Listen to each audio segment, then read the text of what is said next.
एक छोटे से गांव के बाहरी इलाके में वर्षों से एक विशाल और पुरानी हवेली खड़ी थी, जिसे लोग सुनसान हवेली कहते थे। उसकी टूटी हुई दीवारें, बंद खिड़कियां और घने पेड़ पौधों से ढका आंगन सब मिलकर एक भयानक और रहस्यमय माहौल बनाते थे। गांव में अफवाह थी कि हवेली में एक भूत रहता है। एक रात रमेश नाम का एक निडर युवक अपने दो दोस्तों सुरेश और मोहन के साथ शर्त लगाकर हवेली के अंदर जाने का फैसला करता है। तीनों दोस्त रात के अंधेरे में टॉर्च लेकर कांपते हुए दरवाजे को खोलते हैं। अंदर हवा में धूल और सीलन की बदबू थी। कमरों में मकड़ी के जाले लटक रहे थे और जमीन पर टूटे हुए शीशे और फर्नीचर बिखरे थे। जैसे ही वे अंदर दाखिल हुए, उन्हें लगा कि कोई उन्हें देख रहा है। अचानक एक कमरे से किसी बच्चे के रोने की आवाज आई।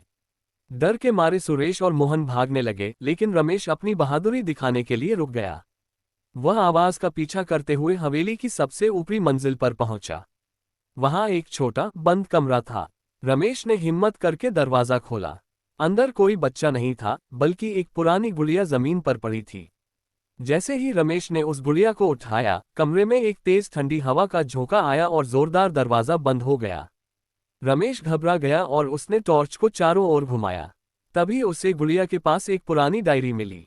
डायरी में उसने पढ़ा कि यह हवेली एक जमाने में एक खुशहाल परिवार की थी, लेकिन एक हादसे में उनकी छोटी बेटी नीतू की मौत हो गई थी। नीतू की आत्मा अपनी पसंदीदा गुड़िया में कैद हो गई थी और हर रात रोकर अपनी मां को बुलाती थी। रमेश समझ गया कि यह कोई बुरा भूत नहीं, बल्कि एक भटकी हुई आत्मा थी जो शांति चाहती थी। उसने डायरी को गुड़िया के पास रखा और आंखें बंद करके नीतू की आत्मा की शांति के लिए प्रार्थना की। जैसे ही उसने प्रार्थना पूरी की, दरवाजा अपने आप खुल गया। कमरा अब शांत था। रमेश ने महसूस किया कि हवेली का सारा डर और रहस्य खत्म हो गया है। उसने राहत की सांस ली और बाहर निकलकर अपने दोस्तों से मिला। उस दिन के बाद उस हवेली से रोने की कोई आवाज नहीं आई। गांव वालों ने समझा कि नीतू की आत्मा को शांति मिल गई है और सुनसान हवेली अब बस एक पुरानी इमारत बनकर रह गई, जो प्यार और शांति की एक दुखद कहानी को अपने अंदर समेटे हुए थी। क्या आप किसी खास हवेली की कहानी जानना चाहते थे, या आपको ये कहानी अच्छी लगी?